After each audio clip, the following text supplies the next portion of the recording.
চিতায় তুলে দেবে এই সুন্দর মাটির দেহ। সেদিন তোমার শত শত অহংকার জ্বলবে ওই চিতার আগুনে। সেদিন ধূলিকণা হয়ে ছাই হয়ে এই মাটির দেহ নিয়ে মাটিতেই মিশে যাবে। আবার মহাজন বলছেন, আমি একজন মুসলমান।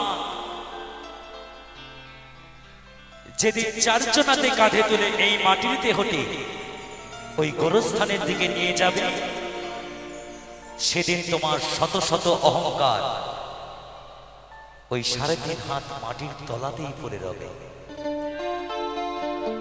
তাই মহাজন বলছেন,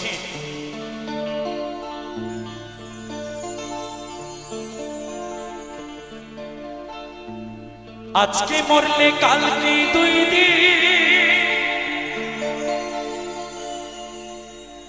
পরের দিন কেউ কাঁদবে না।